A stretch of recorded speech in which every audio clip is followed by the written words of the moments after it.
She told us everything. Don't worry, I kept my word. She didn't suffer long. Here. You earned it.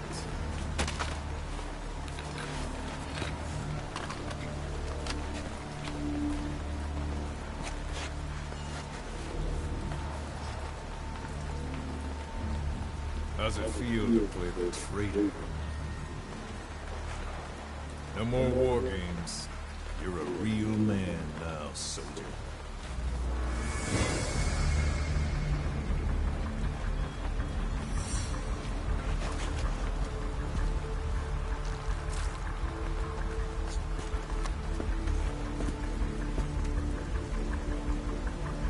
Give my regards to your boss when you get home.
Ten days ago, we got reports that Paz was still alive.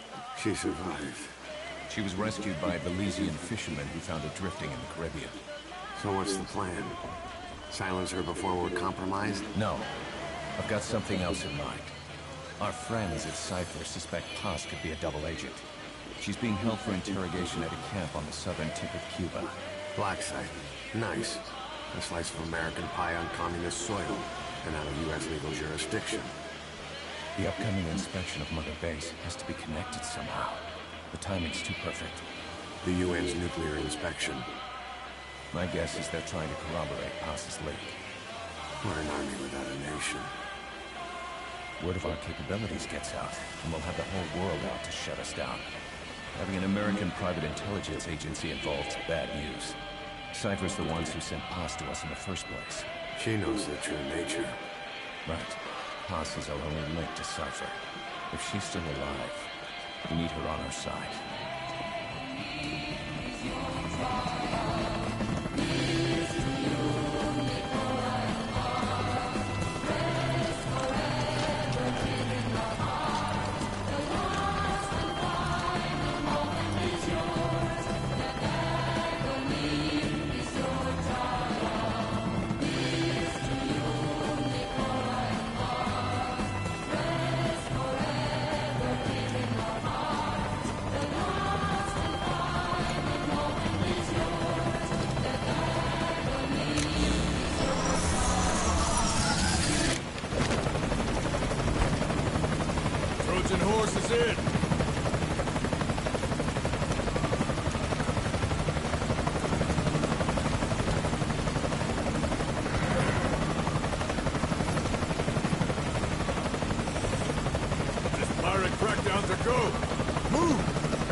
So who's the other target?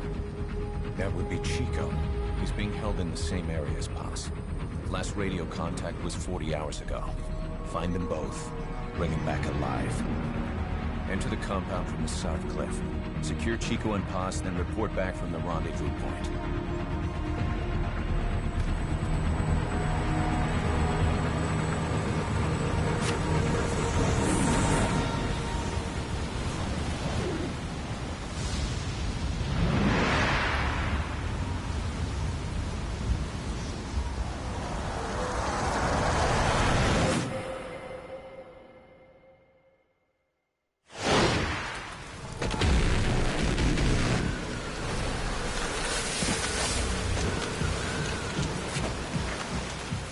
We'll send a chopper from across the Cuban border.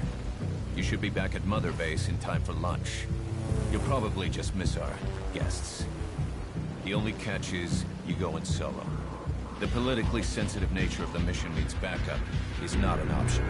Fine. I like some alone time now and then.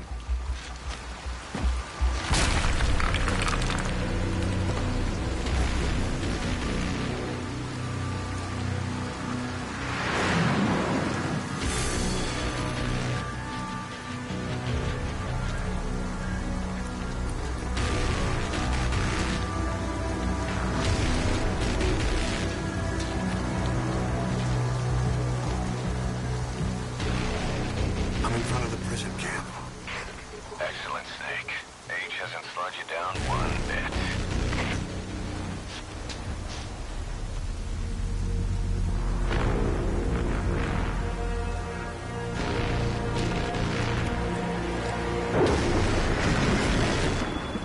Kept you waiting, huh?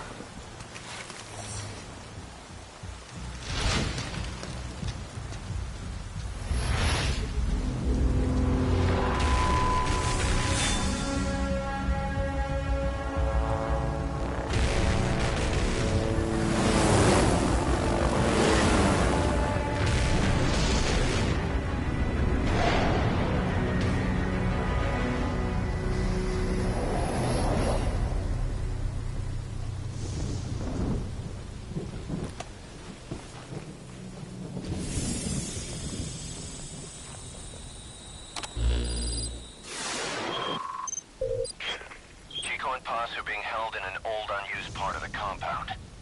Get inside and head northeast.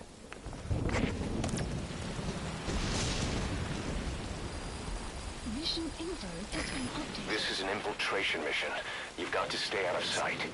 Before you go any further, use your binoculars to recon the area.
Head for the old prison.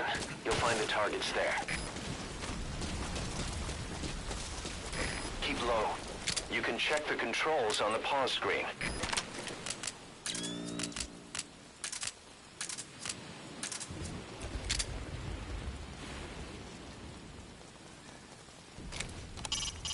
You can use your iDroid to check all sorts of operational data. The map, objectives, the target's locations. It'll help a lot if you let it.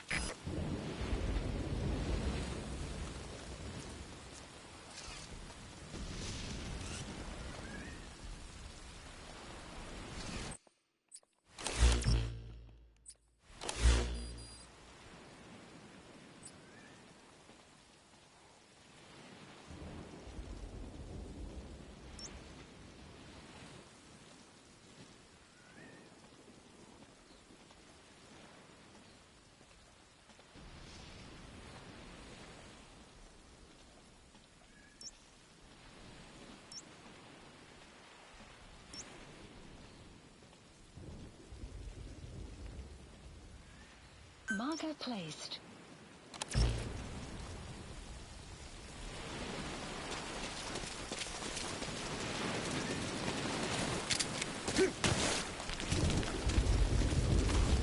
If you ready your weapon while crawling, you can move horizontally left or right. If you do that holding the dash button, you'll move faster.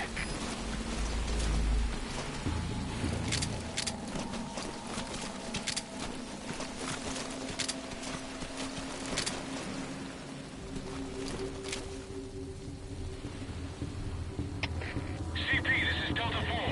I have eyes on a suspicious person. Need someone to check it out. Over. Delta 4, this is CP.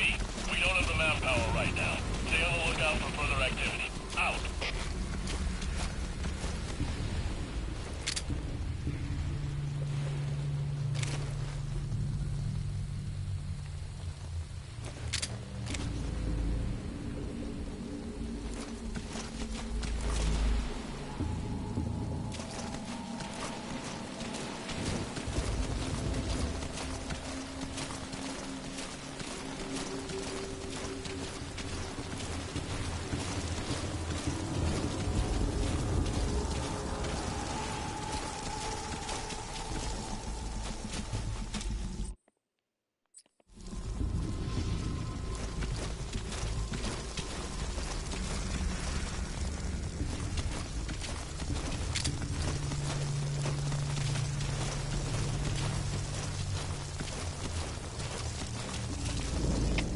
CP, this is Delta 4. Finished our sweep. There's nobody here. Heading back.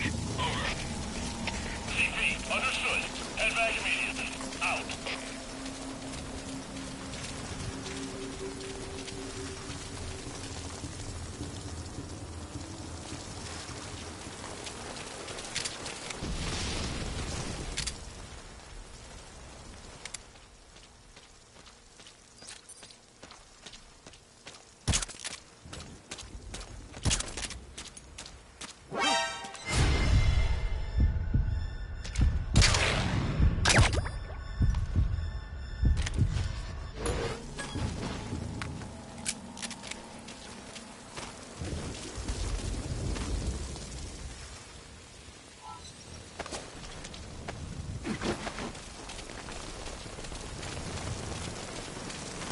To climb an obstacle, press the action button.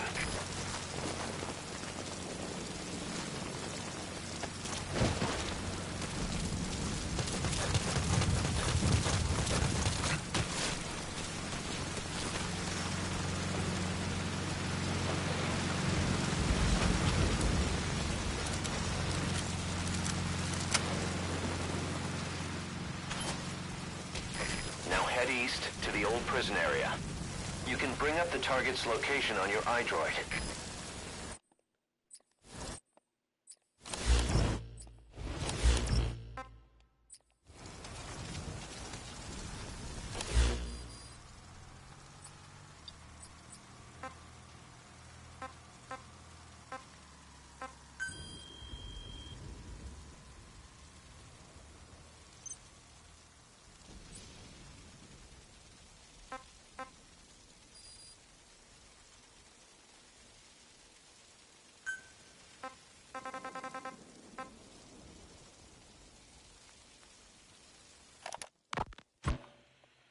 This is a one-man infiltration mission, boss.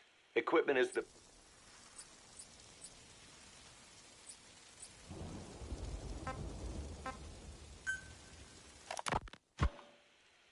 This is a one-man infiltration mission, boss. Equipment is the bare essentials. Anything else will be OSP. The target location is a prison camp on a U.S. military base. Those Marines have the place locked down tight. Your only backup will be one extraction chopper. We can't send anything else. You won't need to. Again, this is infiltration, a sneaking mission. Your #1 priority is remaining undetected. Use discretion before engaging any guards you encounter. Be mindful of their sensory perceptions: sight, sound, smell, and pain. Fortunately, these atmospheric conditions will continue until dawn. That should provide you with some cover. At least the weather's on my side.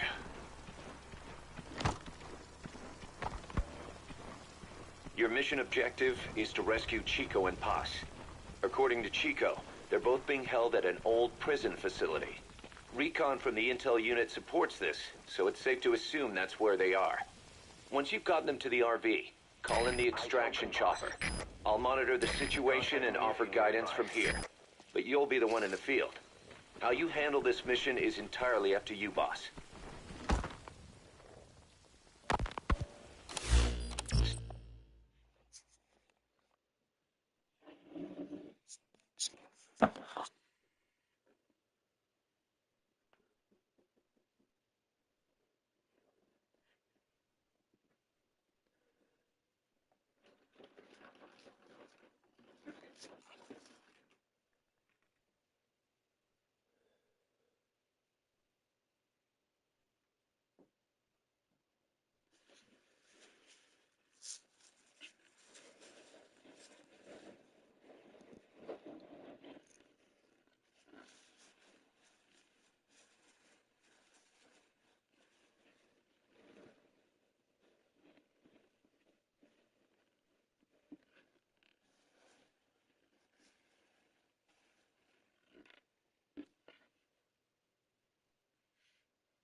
Yesterday we received official communication from the IAEA.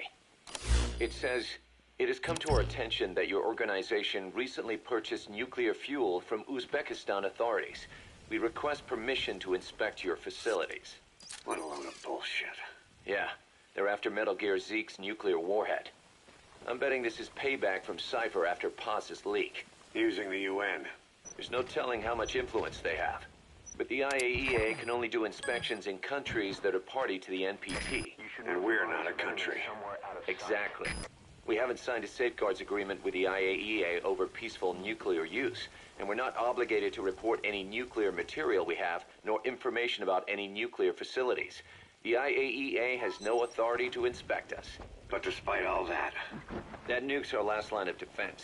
We don't want to announce we have it until the world is preparing to wipe us off the map. Until then, we let everyone think we're just a private army with conventional firepower. what's Huey's take? That the problem's how to hide the nuke in Metal Gear. But I gotta tell you, he was all for it. I see.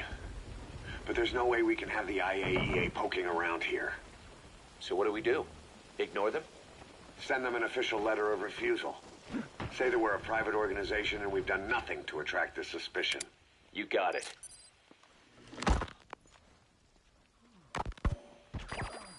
We finished Zeke's waterproofing reinforcement yesterday. The day after tomorrow, we'll be done installing the main depth control tank, the compressed air tank, and the attitude control propeller pod. Huey, If the underwater test goes well, next week we'll try the 300-foot seabed depth. drop the act, Huey. How did we end up agreeing to the nuclear inspection? Because after you sent that letter, I told them. After careful reconsideration, we agree to your request. Margot Place. And frankly, we should be inspected. This is our chance. If they come and go without discovering the nuke, we can tell the world we're clean. Of course, it's risky, and we'll have to make sure everything's perfect, but it'll be worth it. Huey.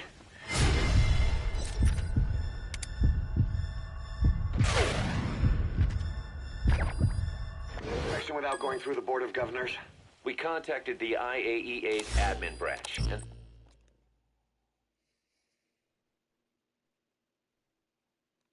said there's no record of us being brought up at any of the board's meetings. I'd say probably a preliminary inspection to determine whether we should be referred to the board. So it's bound to be a small inspection team, and they won't be here that long. Don't worry, leave everything to me. Has the media gotten wind of this? Yeah, 2 major Western networks want to do stories on us. I planned on saying yes. What? You want to broadcast this place to the world? That's why I agreed to the inspection. This is a golden opportunity.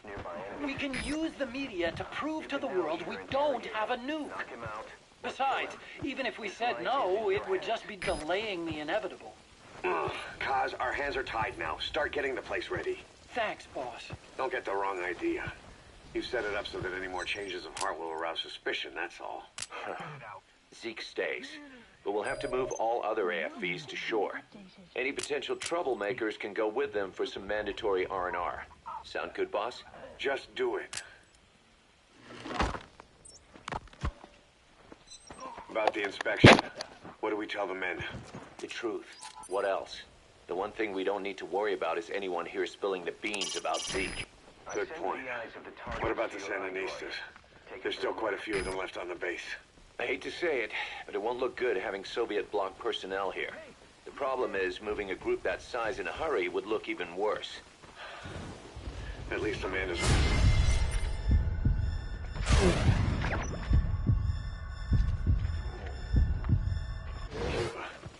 They'd recognize her.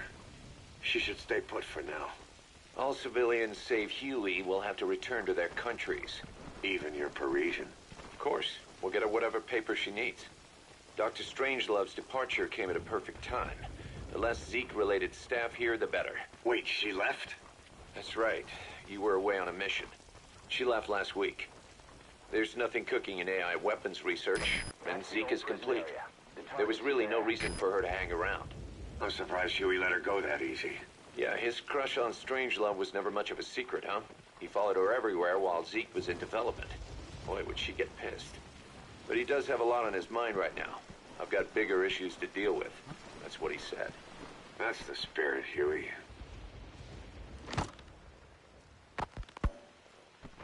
"10 days ago, we got reports that Paz was still alive. She survived. She was rescued by Belizean fishermen who found her drifting in the Caribbean. So what's the plan? Silence her before we're compromised? No. I've got something else in mind. Our friends at Cypher suspect Paz could be a double agent. She's being held for interrogation at a camp on the southern tip of Cuba. Black site. Nice. A slice of American pie on communist soil, and out of U.S. legal jurisdiction. The upcoming inspection of Mother Base has to be connected somehow. The timing's too perfect. The UN's nuclear inspection. My guess is they're trying to corroborate Paz's leak. We're an army without a nation. Word of our capabilities gets out, and we'll have the whole world out to shut us down. Having an American private intelligence agency involved's bad news.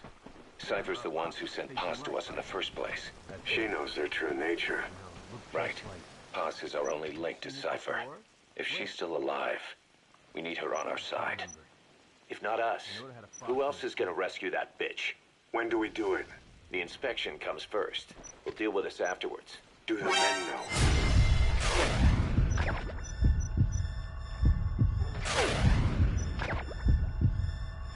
Started to spread. The information came from Cuba through Amanda. One of the base personnel used to belong to El Frente. I'll tell everyone we don't concern ourselves with the survival of enemy spies. We need them focused on the inspection. And if we get her back here and she isn't cooperative, there's still plenty of room for her in the ocean. Works for me. What about Chico? He had a chance to stop Paz from hijacking Zeke and he blew it. He's carried that guilt ever since. Kid really did care about her. Chico, it's hard to say how he'll react. Have Amanda call him out to Cuba. He shouldn't be here right now. Good idea. They haven't seen each other in a while. Little time with Big Sis and he'll forget all about you-know-who.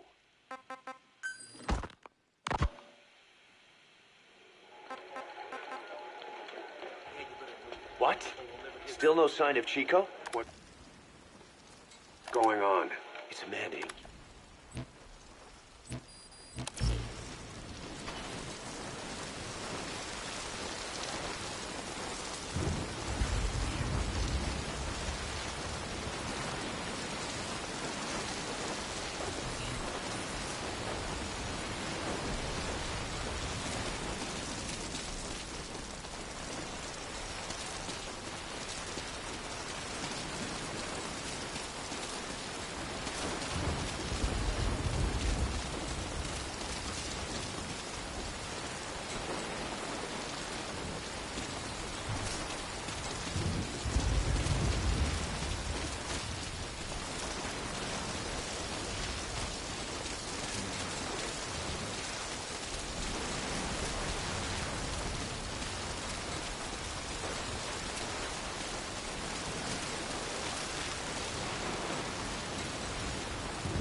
Chico.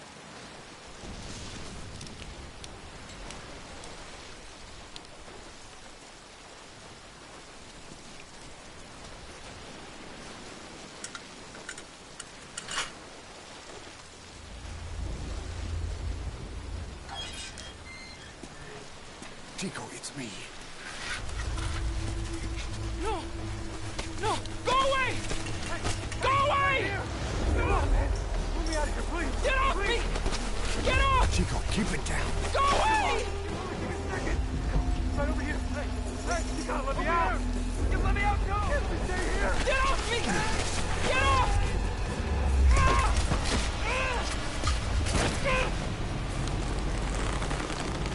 Chico, calm down. Calm down. Don't fight it.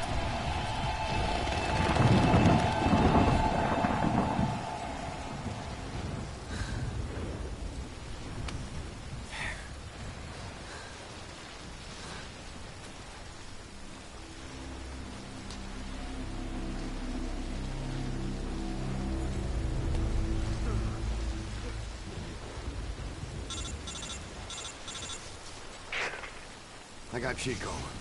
And Paz, Not here. are you sure? Pretty sure. Is Chico able to walk? Hold on.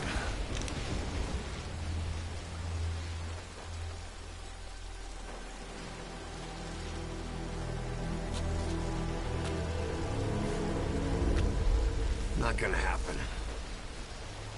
You'll have to carry him out then. Okay, boss, change of plans. Haul Chico over to the rendezvous point. We'll get Paz's whereabouts out of him once he's calmed down.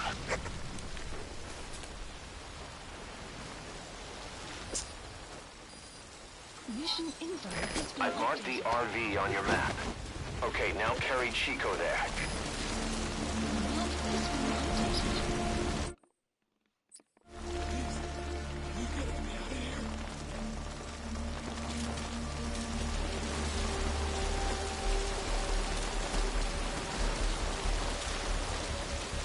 Help! Help! There's someone in there. What do you plan on doing?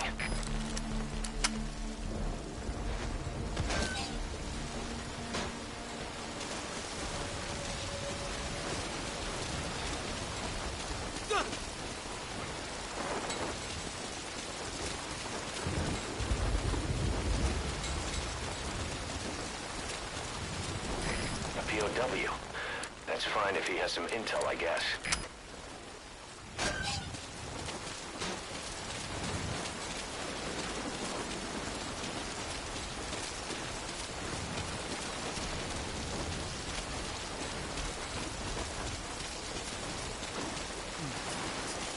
Another prisoner.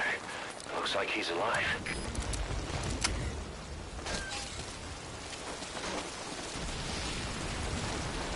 A POW. That's fine if he has some intel, I guess.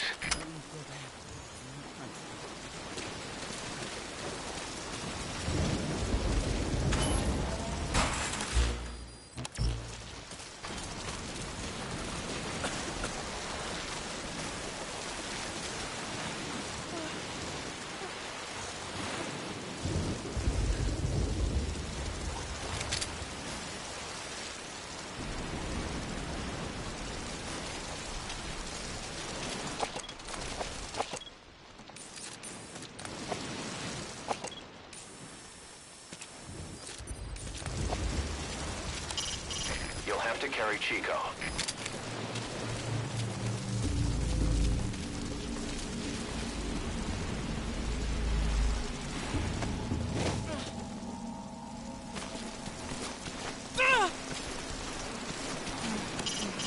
Hurry up and carry the target toward the objective.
You don't end up head first in the ocean.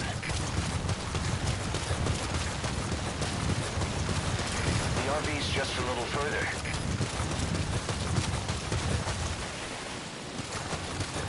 Great. You reach the RV. Put the target down for a minute. How's he doing?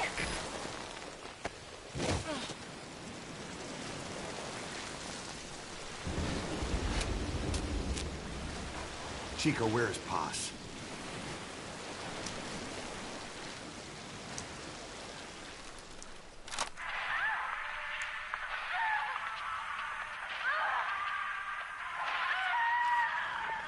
She's dead. When was this recorded? She's dead.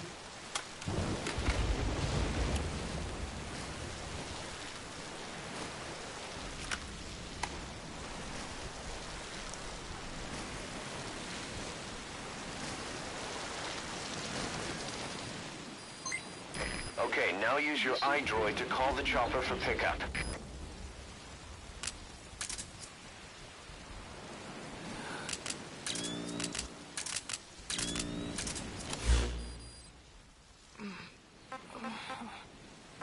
Please select a landing zone. Landing zone confirmed. Roger that chopper request. It's headed your way now. Boss, Chico's tape probably contains some clues to where they're keeping Paz. Select it on your iDroid to listen to it.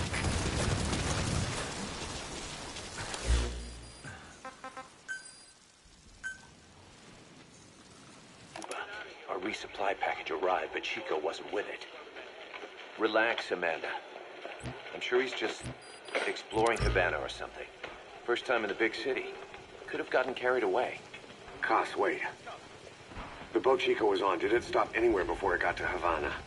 Yeah, it had to refuel at Santiago de Cuba. You don't think... Oh, shit. You gotta be kidding me. He does this now? It's 60 miles from Santiago to the prison camp. Chico used to cross the mountains with the older Sandinistas like it was nothing. He'll make that in 3 days. Still, even if he does find his way there... You know how reckless he can be. Chico thinks we've abandoned Paz. That's why he's doing this. We'll start by having the intel detachment in Cuba look for him. We can't let him be captured.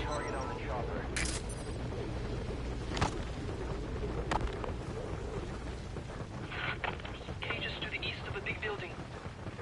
East an old grassy facility. That's where we are. Help me, Snake. It's a setup. We have no choice. Yeah, If Chico talks, he could blow the nuke cover up. We can't hold off until the inspection's over. When can we be ready? It'll take at least 16 hours to confirm the flight path and prep a bird. The intel unit has started reconning the area. Sounds like I'll have to miss the inspection. Boss, we'll just have to send someone else to get them out. No. I'll go. Yeah, Chico and Paz would only take orders from you anyway. We can't go taking on those Marines at the base head-on. It's gotta be off the radar, and it's gotta be you. Hold down the fort, Cos.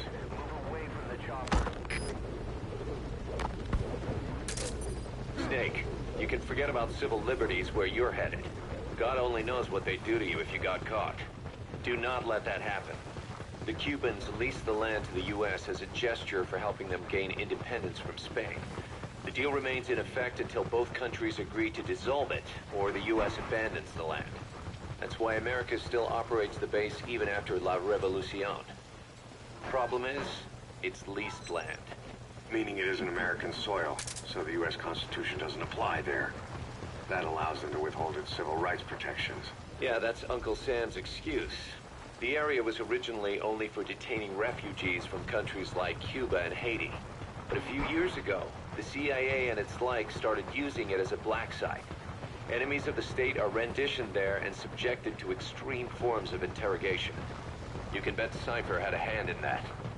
As you'd expect, American and other Western human rights organizations aren't allowed anywhere near the place. What happens there disappears down the memory hole. Who knows what they're doing to Chico and Paz? I'd like to interrogate her ourselves. But if worst comes to worst, make sure she's dead. Chico, on the other hand, we have to bring back. Fast. He knows too much about us. Cos? The area is surrounded by mines placed by both the U.S. and Cuba, making escape on foot impossible. You're heading into the Lion's Den, Snake. Don't take this one lightly. Come back in one piece. Yeah.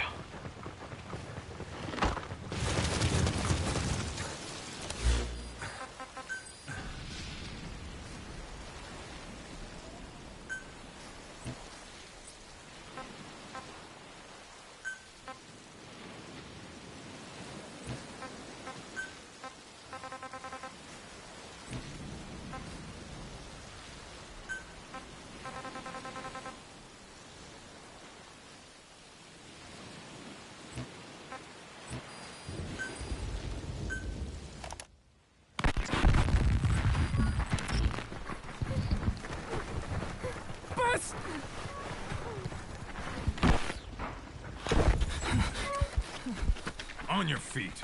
Okay. Chico was taken out of his cage. Did he leave the tape recording while he was being moved? Paz might be up ahead.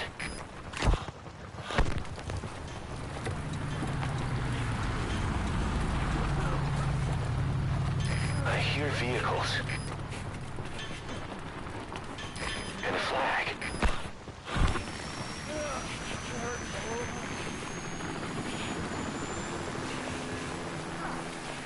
Must be near the heliport.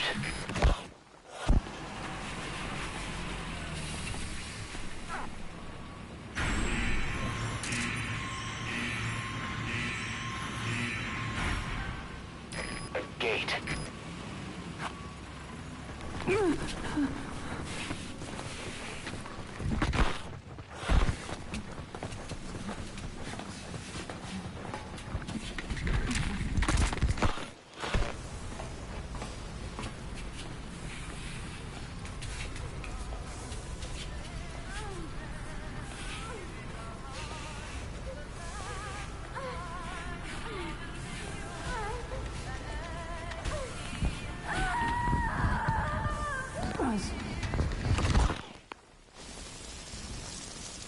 Chico left the tape on record while he was being moved.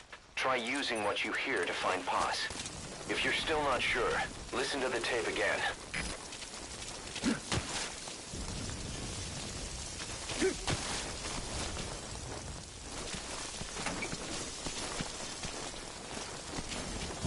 That sound.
target on the chopper. We have to get Chico out. The surveillance camera.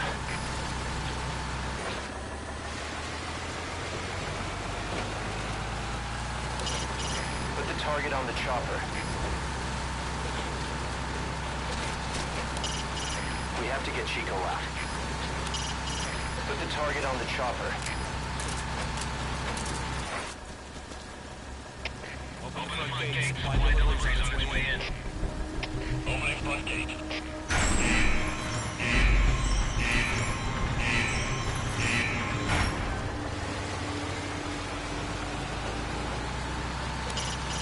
We have to get Chico out.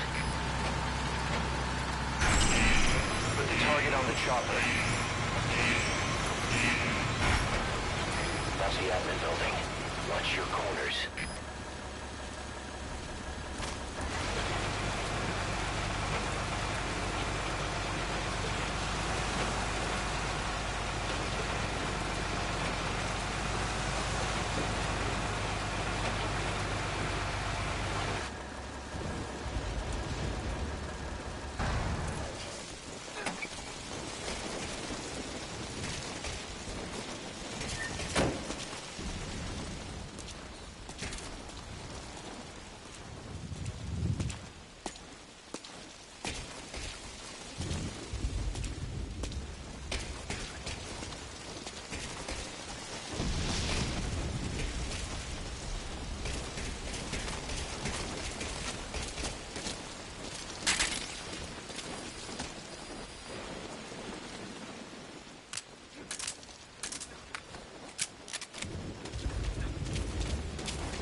We have to get Chico out.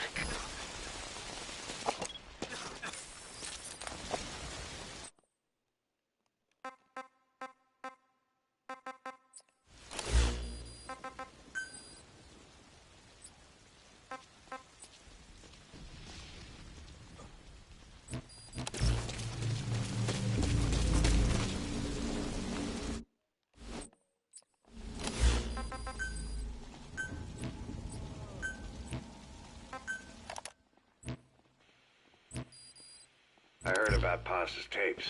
Yeah. Why do you think she'd leave him behind? And that diary? Whatever it was, her commitment was wavering. That much is clear. So she was leaving clues to help us.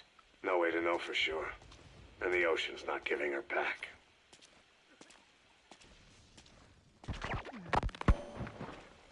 November 4th, 1974. At the outskirts of Barranquilla, Colombia. Contact with Big Boss successful. Zadornov posed as my professor, but Big Boss took one look and knew he was KGB. However, he does not seem to suspect me. To him, I am just a peace-loving student, and another victim of the CIA. We asked him to drive the CIA out of Costa Rica. To him, this means betraying his country. His forces are smaller than anticipated. They drift from place to place with nowhere to call home. That provided us an opportunity, so we seized it. Zadornov offered them a plant off the Costa Rican coast to use as a base. As expected, Miller jumped at the chance. Although initially reluctant, Big Boss came around when Zadornov played him the tape. All because the voice on it sounded like his mentor, the boss. Naked Snake, the man who once saved the world from the brink of nuclear war. Awarded the title of Big Boss for his service. He later became a mercenary, abandoning both his title and his country. To him, that honor was steeped in the blood of the boss, the mentor he was forced to eliminate.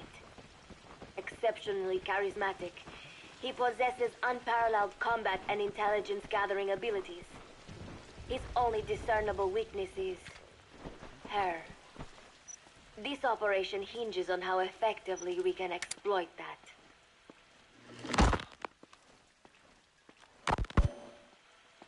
Kazuhira Miller is Big Boss's lieutenant.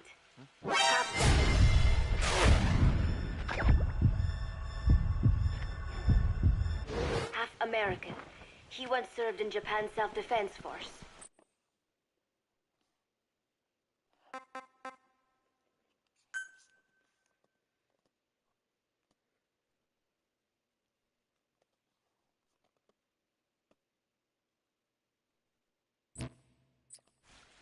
Though he and Snake first met as enemies, they discovered a common bond and together built their private army, with Miller directing business administrative affairs. He comes off as shy, but his true intent is hard to read. I must be careful. All that is clear is his infatuation with Big Boss.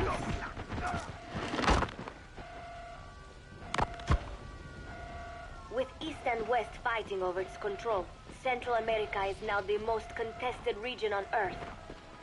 CIA Central American Station Chief Coldman has developed Peace Walker, a fully AI-automated, fail-deadly nuclear launch system with which he aims to reignite the Cold War. Snake's new objective in Costa Rica is to prevent that. Zadornov's, or should I say, the KGB's plan is to play the two sides against each other, turning the entire region red. Not one of the three parties realize they're all just pawns in Cypher's hands. Cypher watches all.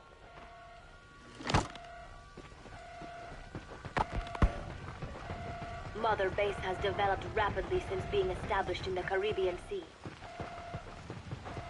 They recruit more personnel daily, and already their mercenary services are turning a profit. Big Boss's leadership and charisma, and Miller's business acumen drive this impressive growth. Furthermore, joining forces with a faction of the FSLN has expanded their power even more. They have even commenced their own weapons development program. All is proceeding according to Cypher's will. I could not be more pleased.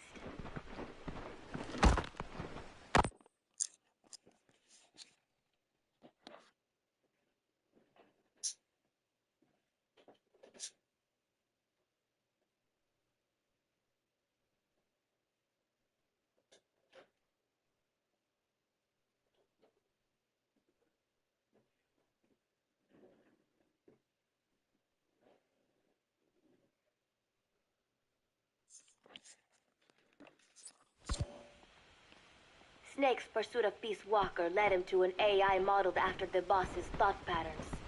It was incomplete, but, somewhat ironically, making contact with Snake was the necessary finishing touch.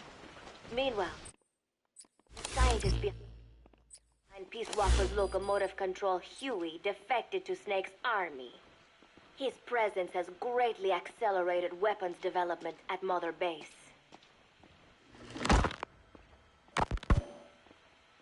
I failed to anticipate Coldman's madness, but nuclear war was averted. However, this was only after the boss AI on board Peace Walker sank itself to the bottom of the lake, in what could be likened to suicide. The boss laid down her gun, choosing to sing for peace instead, and Snake, himself a gun, parted ways with her. In doing so, he reclaimed the title he once abandoned. He is Big Boss. Put the target on the chopper. Zadornov has been detained. Since this leaves my cover identity without a guardian, the Mother Base staff has taken me in. I am now better placed than ever to monitor their internal affairs. Everything continues to unfold according to plan. The developer of the boss AI, Dr. Strangelove, has also come to Mother Base. With her and Huey's expertise, they can now develop a weapon capable of matching Peace Walker. Development on the bipedal weapon is now complete. They call it Metal Gear Zeke. It stands there like some sort of mystical guardian. The soldiers gaze on it with pride and reverence. Big Boss has elected to arm it with a nuclear weapon. As an army without a nation, they seem to feel the need for a deterrent against whatever the world might pit against them. It is a dangerous gambit. Why do such a thing? Their nuclear strategy differs from the Americans and the Soviet Union. The superpowers deter attack by revealing their nuclear arsenals to one another. Snake and his men know that if they were to go public with this, they would...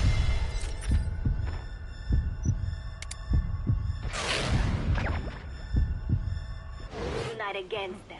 Business would dry up.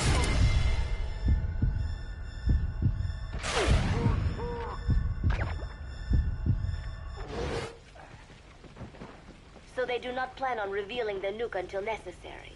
This ace-in-the-hole approach is their idea of a nuclear strategy. Wielding a deterrent, all the while unable to reveal its existence. I wonder if Snake sees how vulnerable this makes them. CP, this is Delta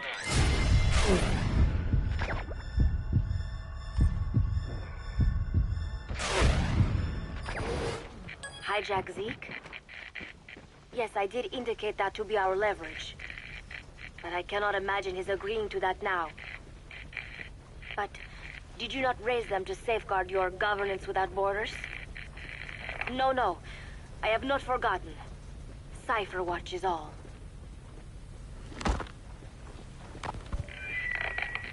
Yes, things are proceeding. But modifying Zeke has not proven easy. I am using Zadornov to buy some time. No, I have not forgotten what you said. However... Well, forgive me for asking, but... This is you I am speaking to, isn't it, Cypher?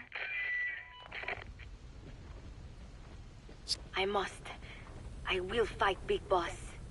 The world must be ruled by a single will. To defy Cypher is a fate worse than death.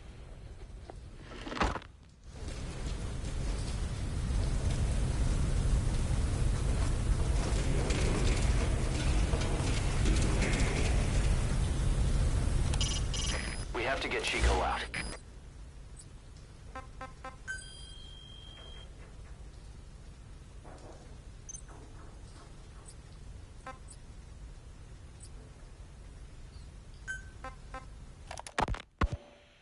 Today, Chico invited me to go fishing with the soldiers.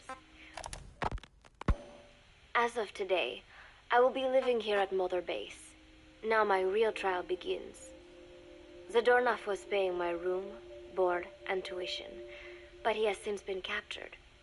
I told the man that with no more money from the KGB, I could no... As of today, I will be living here at Mother Base. Now my real trial begins. Zadornov was paying my room, board, and tuition, but he has since been captured. I told the man that with no more money from the KGB, I could no longer afford school. He bought my story, and when I said I would be willing to work, took pity on me and let me stay. For some reason, Miller really pled my case. That was helpful, but the man is still a fool. His men are no better. They think their training makes them strong, but that kind of strength is nothing in the face of true power. And better yet,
Boss, get Paz onto the helicopter.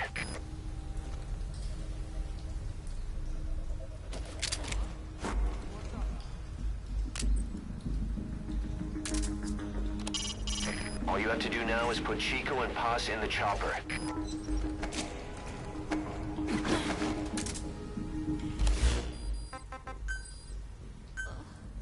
Stop it.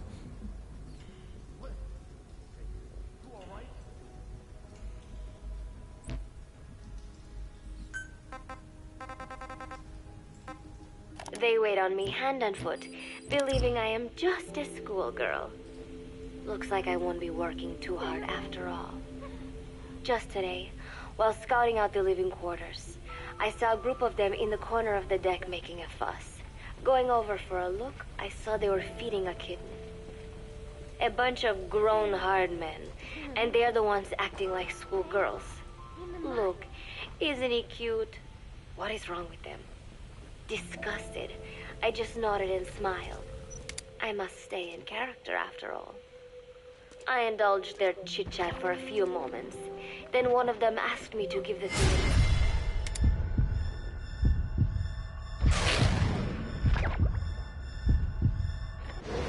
They had just taken it from its mother.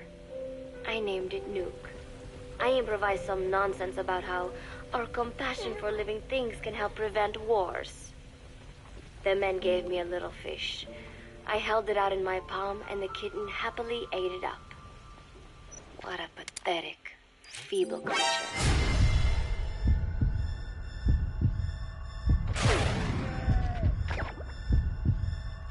It sickens me.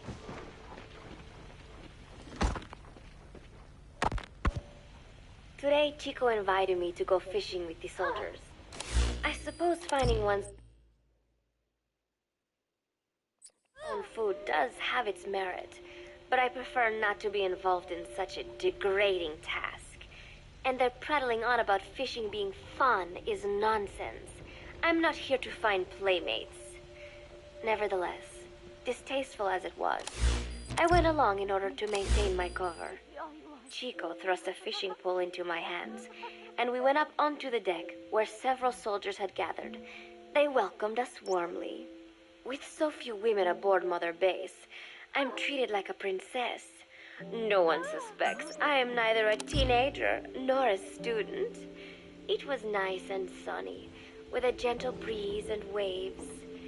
As I cast my line and waited for a bite, the soldiers began to ask me all sorts of questions.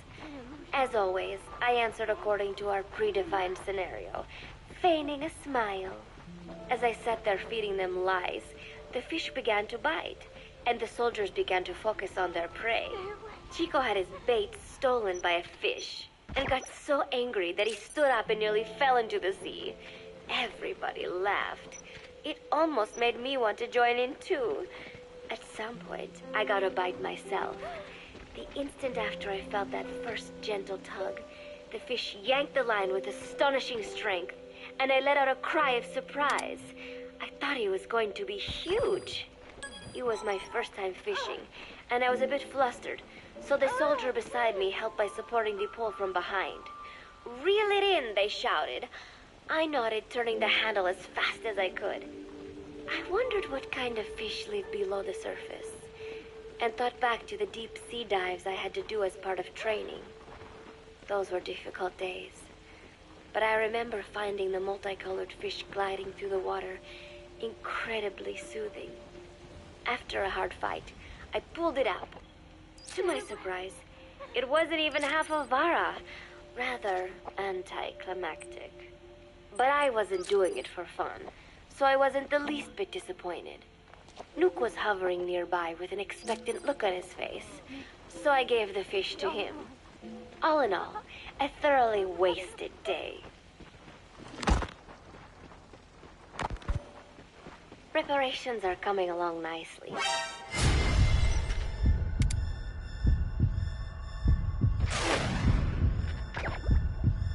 One suspects me of being the one to let Zadarnov out of his cell. Today, Amanda and I taught Cecile how to make gallo pinto. It is a simple home-cooked dish consisting of black frijoles mixed with arroz. It is well known throughout Central America, not just in Costa Rica, so it is no surprise that a Nica like Amanda would be good at making it. But I was raised in the States from a very young age, and can hardly even remember my mother's gallo pinto. Having to make chit-chat with that clueless bird lover and the so-called revolutionary was excruciating. And, clueless or not, I wanted to be especially careful around Cecile, the one who actually recorded that tape. Thankfully, Miller and his men seemed to believe I mistook the tape I found for one my friend made. In any case, one can never be too careful. Anyway, the three of us minced garlic and herbs, then cooked them in a pot with frijoles we'd soaked overnight. While waiting for them to cook, we started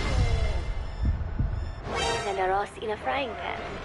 Cecile worked the frying pan according to Amanda's directions, but seemed a bit glum. She does have a knack for cooking, though. She is French after all.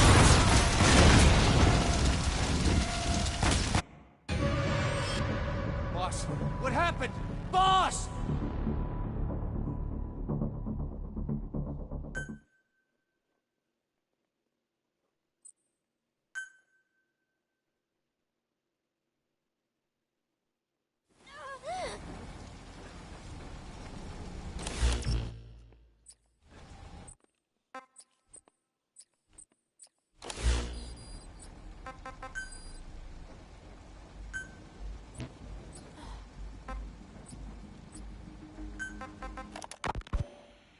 Preparations are coming along nicely.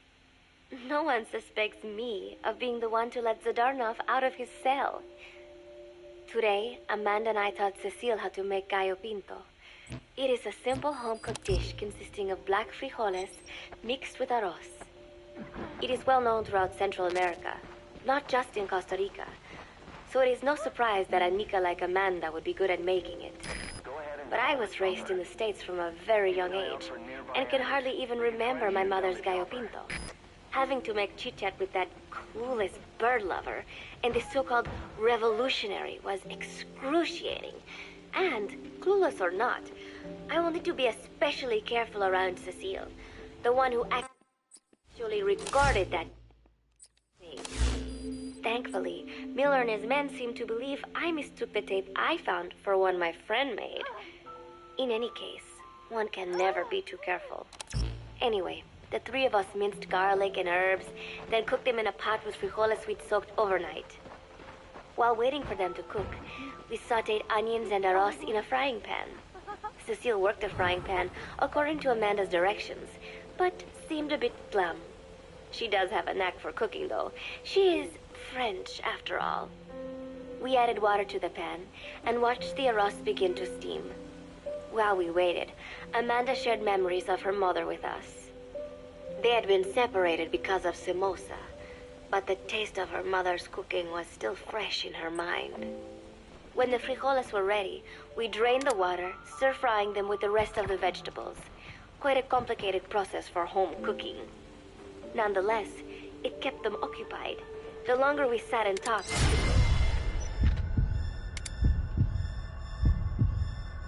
the chance of my arousing their suspicions. With women, it is not enough to just bat your eyelashes and giggle. It takes a lot of effort to divert attention. When the arroz was done cooking, we folded it into the frijoles and added salsa, stirring the mixture as it simmered. At this point, for some reason, the conversation turned to romance. Why does it have to be that way whenever women get together and chat? Cecile fancies herself to be well-versed in such matters, and gave Amanda all sorts of advice. It was harmless enough, until, to my irritation, she began pestering me whether there was anybody I liked.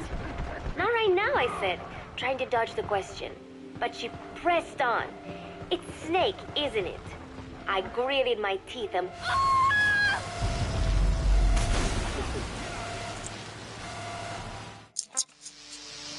Target confirmed dead. Mission failed.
Preparation.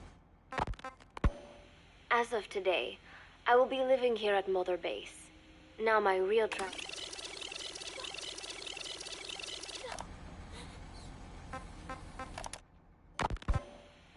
preparations are... Thankfully, Miller and his men seem to believe I mistook the tape. Anyway, the three of us minced garlics in a frying pan.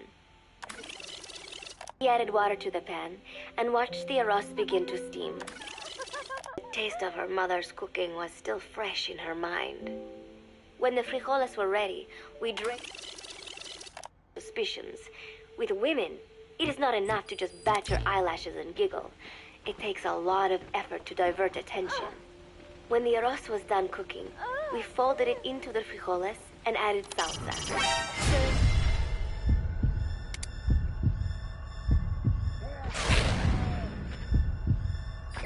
As it simmered. At this point, for some reason...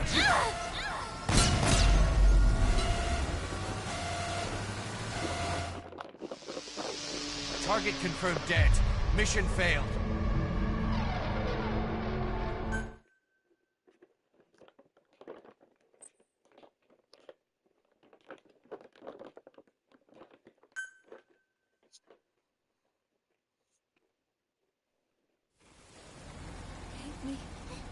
Hit me all you want.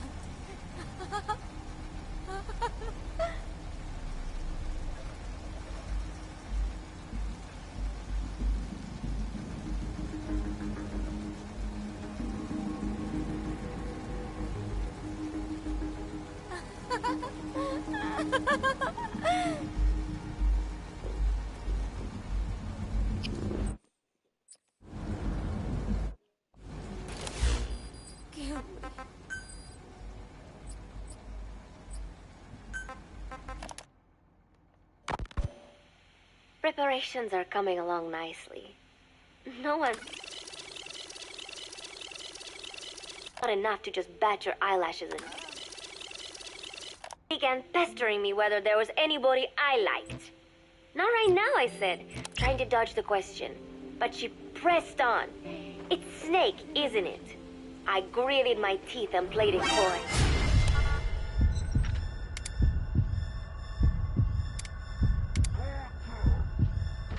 Maybe. Cecile nodded and giggled.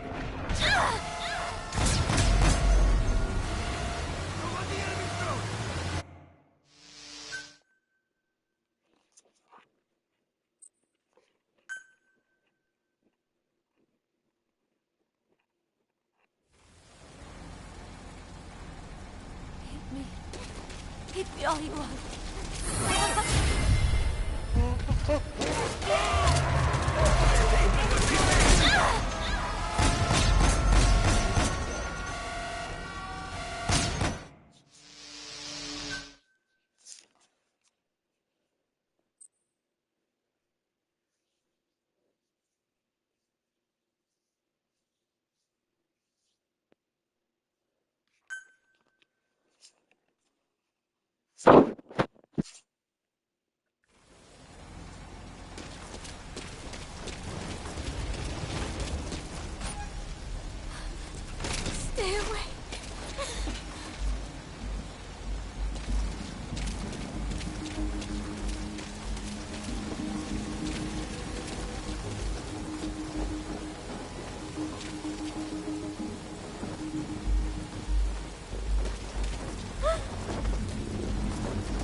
all you want.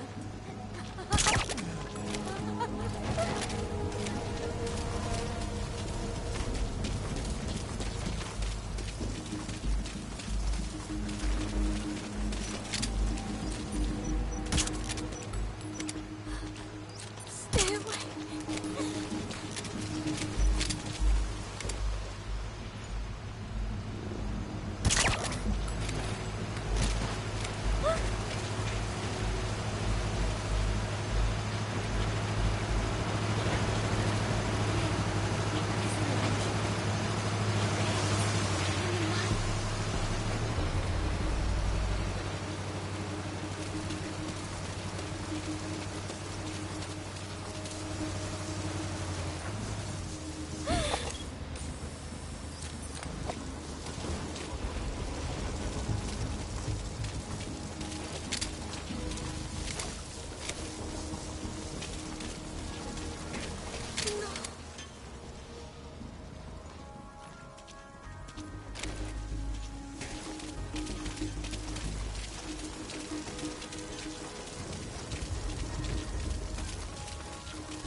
Stop it.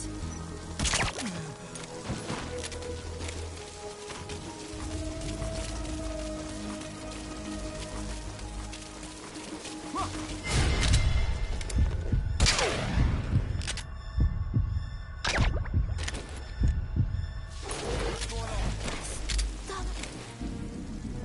My stomach hurts.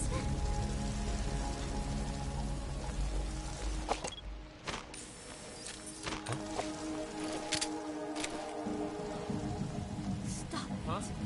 What's up?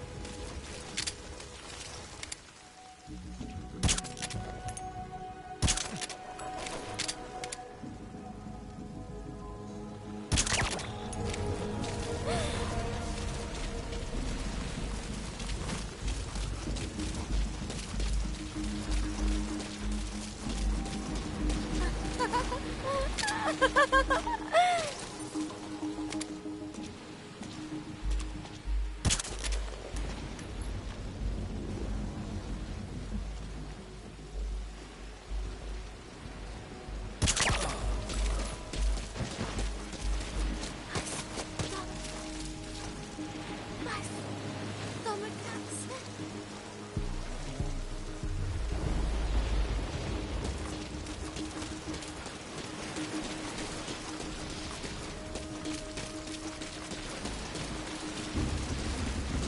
Pain is an illusion. Pain is in the mind.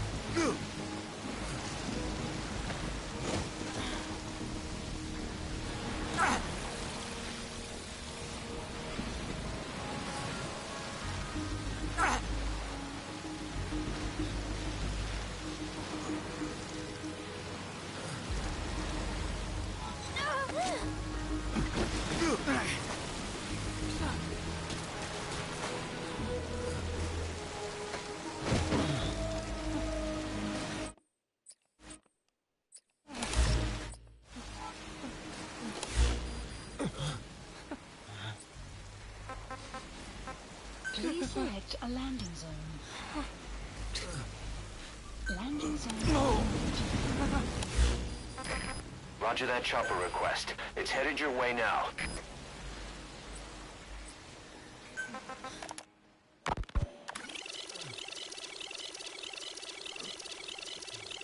Pressed on.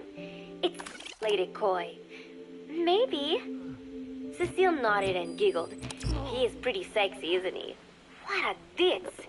It's all I can manage to just survive. The thought of romance has never once crossed my mind. I have no interest in that kind of man. Soon enough, a rich aroma began to fill the room. The Gallo Pinto was ready. New came over and rubbed up against our legs, looking for a handout. Unfortunately, it was not the kind of food a cat would like. We let a few of the soldiers have a bite, and then headed off to the mess hall. The home-cooked flavor we'd achieved was a big hit with the men of MSF. Not that we are trying to impress them or anything. Even I could manage a dish like that. Snake enjoyed it too. Let me make this absolutely clear. I have no interest in that man.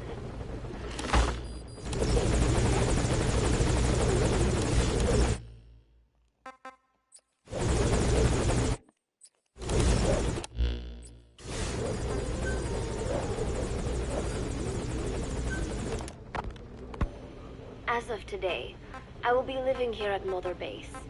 Now my real trial begins.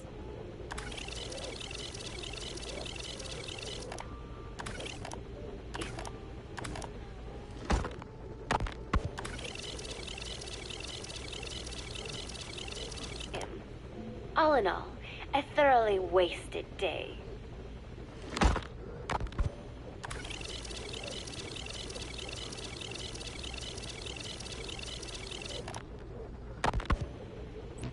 Football, or soccer as it is known in the States, is extremely popular here.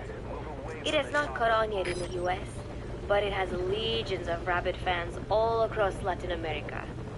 These fans can get so rowdy that it is commonly believed El Salvador and Honduras went to war in 1969 over scuffles in a soccer match.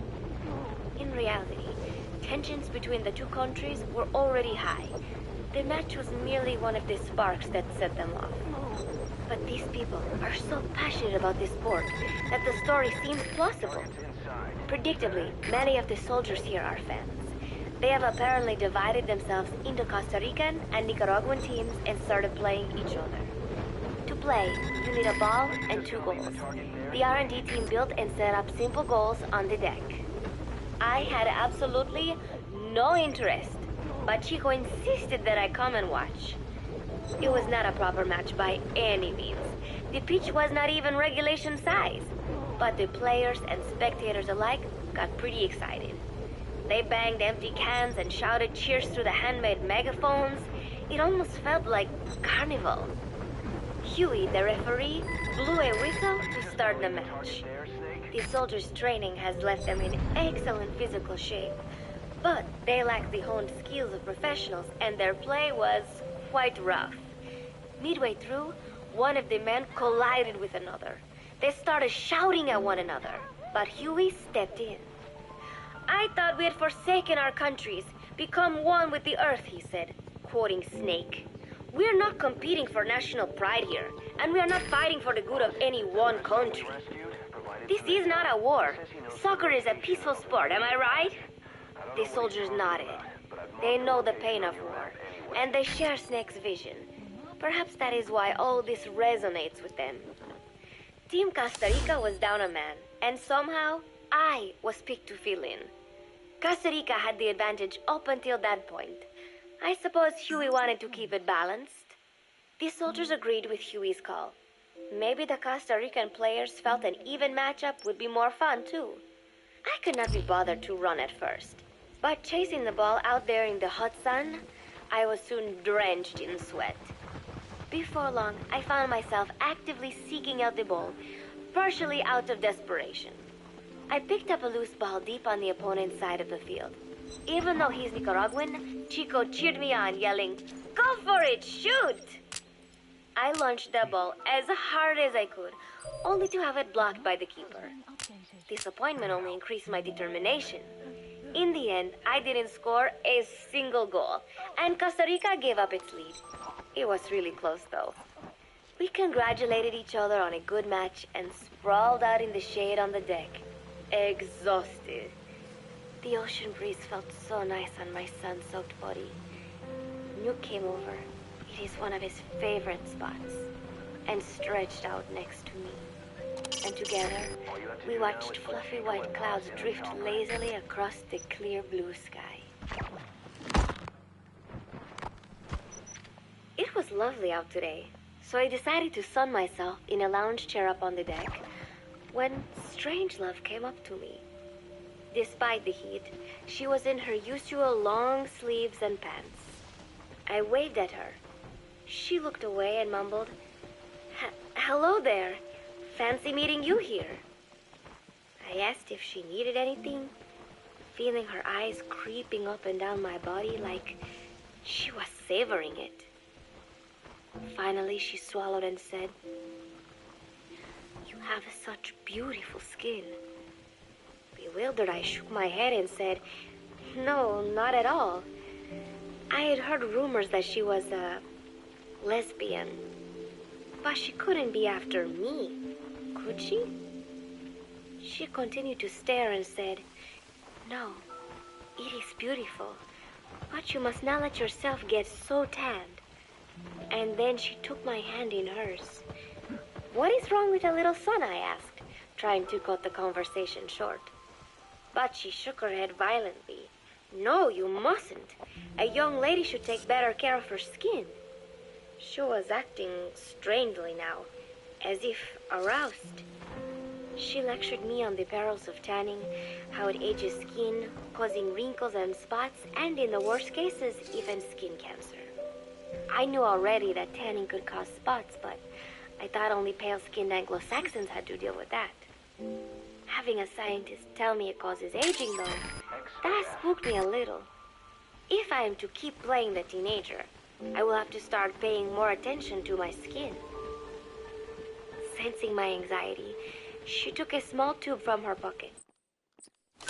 She said it was the sunscreen she always used. She told me to keep it. I didn't know what to say. I was more than happy to take it, but exactly what were her intentions? Was she merely being nice? Or is she really into me? Either way, there was no reason to refuse, I suppose. I have undergone training. An out-of-shape woman does not pose any real threat to me. Having power means not being afraid. It is the same on a global scale. A country with nukes can dictate terms to a country without them. I thanked her and took the tube. Then she offered to put some on for me. She squirted some lotion onto her fingers and began rolling it into my chest. It happened so suddenly, and I was so taken aback that I did not even think to protest. She caressed my stomach with her long white fingers, then slid them upwards between my bikini-clad breasts. What? Wait, I sputtered as her moist eyes met mine. She was beautiful. Somehow, I found myself captivated by this woman more than 10 years my elder. Hold still, she whispered in my ear. I nodded silently, unable to refuse. My body went limp, motionless, as if in a trance. Gently, carefully, she rubbed the lotion all over my entire body. I shouldn't have enjoyed it, and yet I could not help myself. For a moment, I was spellbound. That woman is dangerous. I had better watch myself. Protecting one's health is an important part of any agent's job. But despite my best efforts, I have caught a cold. Now that I think about it, Mother Base's numbers are on the rise, with soldiers coming from all different places and backgrounds. It is no wonder, then, that sooner or later someone would bring in a virus. That said, what I have got is just a common cold. The medical team said I'd need a few days rest, so I've been restricted to my room and put on bed rest. I thought I'd gotten used to not having anyone around to relate to, but at times like these, being alone is just miserable. All I could do is lay there and stroke Nuke's back, trying to take my mind off how bad I felt. Nuke just sat there, not making a sound. But I did have visitors. Amanda and Chico, Huey, Cecile, Miller, and a few of the soldiers I've become relatively close to. Amanda made me a soup with herbs she said were good for a cold. Miller told me to take it easy. I will sing you a lullaby, he said, then broke out a guitar and sang some incomprehensible song in Japanese. I did not need to understand the lyrics to know he is an awful singer. Then he said, "You know what is good for a cold? Suppositories. Here, I'll show you." He began to take off his pants, so I threw my tissue box at him to make him go away. Then Strangelove showed up, saying she had some miracle Indian cure. It has got eucalyptus extract, she said, It works best if you rub it into your chest. And then she tried to take off my nightshirt. I whacked her with my pillow, and I got rid of her. Chico brought me a little flower in a cup. It had been growing in a little bit of earth that probably found its way on board stuck to something else. I found this on the deck. Here, you can have it. He tried to act nonchalant, but I am pretty sure he's got a crush on me. None of them understand. If they thought these little visits would cheer me up, they were wrong. Tonight, Snake himself came to my room. Like the rest, he believes I am just a schoolgirl and treats me as such. Why did you abandon your country? I asked him. Why create the MSF? Of course, I knew the answers already, but I wanted to hear it from him. As I had imagined, he was not exactly forthcoming. All he would say is that his country abandoned him because all he could do was fight. And that is why he needed the MSF, because that is all he is any good for. Then he said, fighting is the only thing I understand, but that does not mean I have got a grudge against those who believe in peace. I am not one of them, and I do not believe in peace. Conflict is in man's nature. We fight our enemies in order to survive. Maybe we are not so different after all, he and I. But that is exactly why I'm going to have to kill him. Or else he will have to kill me. When I stop and think about this wretched existence, being killed by a man like that suddenly does not seem like such a bad thing. Every month, Mother Base throws a party for all the soldiers whose birthdays fall in that month. There is something strange about a military organization having parties. Really though, it is just an excuse to drink and make noise. It is not easy to get alcohol on a fortress in the middle of the ocean. Most days they are training from dawn till dusk. They do not have time for things like drinking. That is why Snake and Miller came up with the idea, to give everyone a chance to let loose. Obviously, a bunch of boors like that are not going to bother with blowing out candles on a cake. Rather, they sit there in a cloud of cigarette smoke, drink beer, eat meat, tell tasteless jokes, and swap crude insults about one another's hometowns. But it hardly ever breaks out into something serious. They talk up a storm, but they're just having fun. It is funny. You have got members of FSLN rubbing shoulders with the UCLAs, people who once would have considered the other mortal enemies. I wonder if that is what makes Big Boss so popular. In leaving their countries behind, they leave their hatred for other countries too. Miller seemed a little protective of me. Hope they're not being too crude, he said. But soon enough, he too was drunk. He yelled, "Come here and take a look at the real Kazuhira Miller," then dropped his pants and mooned everybody. The other soldiers burst out laughing. I have never seen such a crude, ridiculous party before. And yet, all these people, laughing and acting the fool. Is this what they call peace? For some reason, I began to think about all that has happened since I came here. Fishing with Chico, cooking with Amanda and Cecile, playing soccer, having visitors when I caught a cold. When I stop and think about it, my time here has been the most peaceful of my life. But that is about to end. I cannot imagine he will be willing to negotiate. It seems I am to fight the legendary Big Boss. I do not know if I'll be able to beat him, but if I have to choose between death and defying Cypher, I will gladly choose death. The thought of dying does not scare me, but if I disobey my orders, the fear and despair awaiting me will be far worse than anything I can imagine. It was Cypher who took me in as an orphan, gave me food and a place to live. His orders may have been unreasonable, but I will never repay my debt entirely. It seems I have no choice. I must fight this man. I must fight Snake. Do you know Miller, Snake's right-hand man?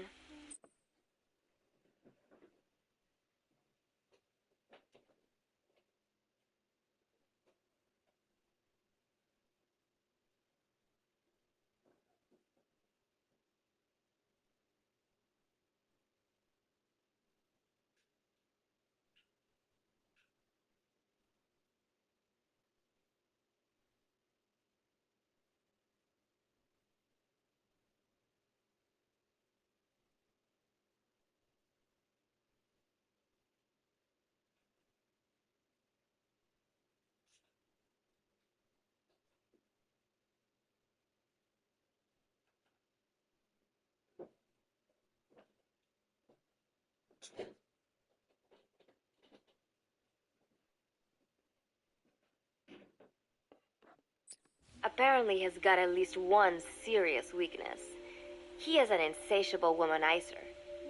He does not bother me, most likely because he considers teenagers off limits. But he has hit on every single one of the few female soldiers here at Mother Base. They ought to be telling him where to stick it, but end up falling for it so easily. I think some of it stems from the fact that he is actually not that bad looking. Anyway, today, that nasty habit got him in trouble. He and Snake got into one of their rare fights, and I was there to see it. They burst out of the showers, completely naked, trading punches. I am no child. The sight of a naked man does not make me blush. But this was something else. "Maybe this'll teach you," Snake yelled as he slammed his fists into Miller's chest. I heard later that apparently he had been two-timing someone, and that same someone had gone to Snake with her troubles. As I see it, it is her own fault for letting herself be deceived like that. If she is too dumb to see through Miller's lies, then she got what she deserved. But this was not the first time it had happened, or the second, and Snake read Miller the riot act. Miller argued back, and what began as a shouting match turned into a fist fight. "You son of a bitch, Miller!"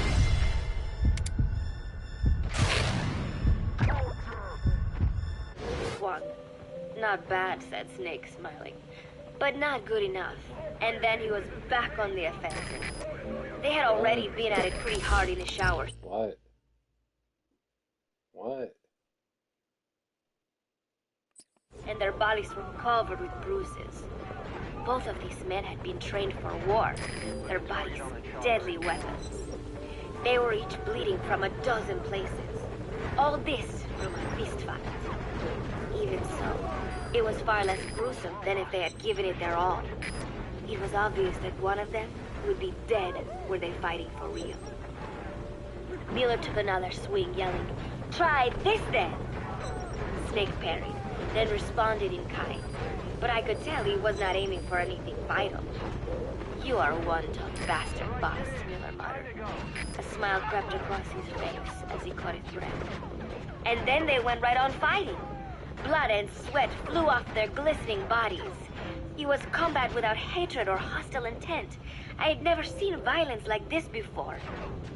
And yet, it was more than just a friendly tussle. They were utilizing every technique they knew. It was not a sporting match. They were not playing by the rules. How could they keep this up? At last, the two men tired themselves.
Set up.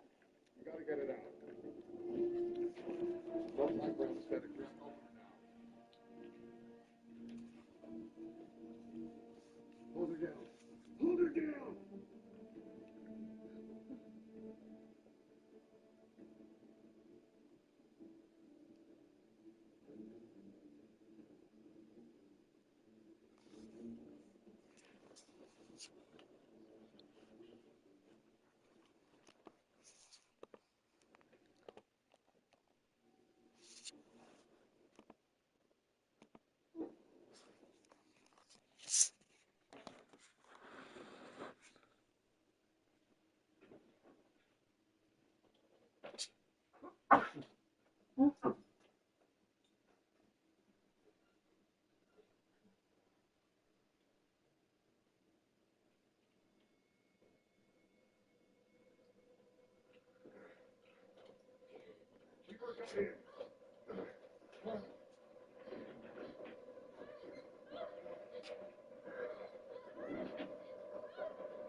Breathing stable, no active bleeding. She's clean, I'm closing her up. Hold her steady. It's gotta be a continuous search. Control tower, this is Morpho 1. All hummingbirds are on the way. Once they can, then head back to the cage. Boss, you got a call. Boss, can you hear me? What's up, Huey? Our guests are right on time. Document destruction and hangar decontamination are complete. AFVs have been stowed away. And Zeke's on the seafloor along with a nuke. Everyone's got their story straight. The guided tour will be wrapped up by the time you get home. Make me proud. By the time they leave, I'll have the IAEA praising us as the poster boys for world peace. Out.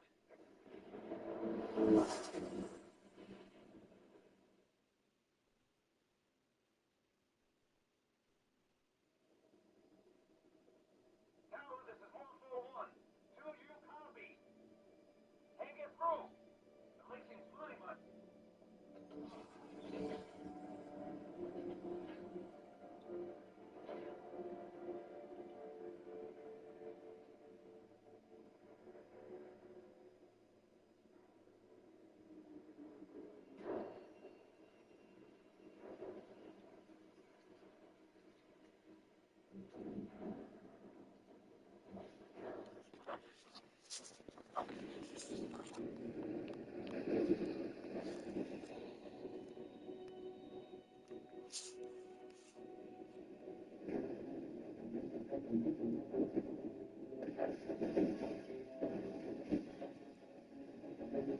Look!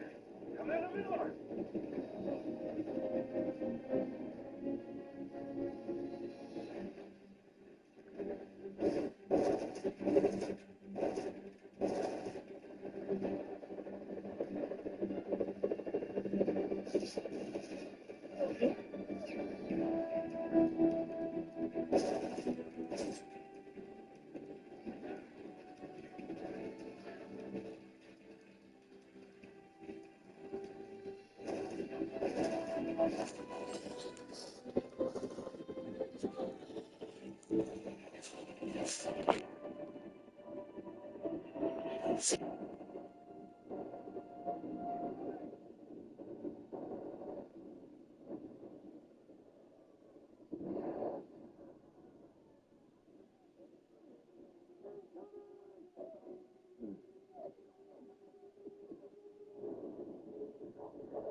Closer, Stick.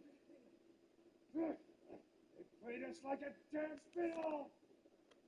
Give it back! This is a right that was ours! We built it, damn it!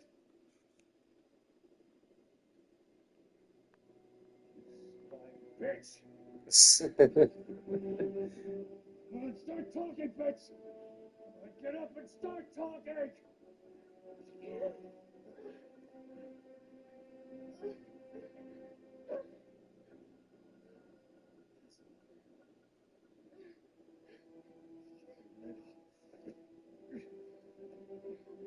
Bob, there's the...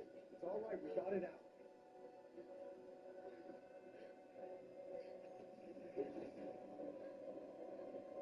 There's another...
Mayday!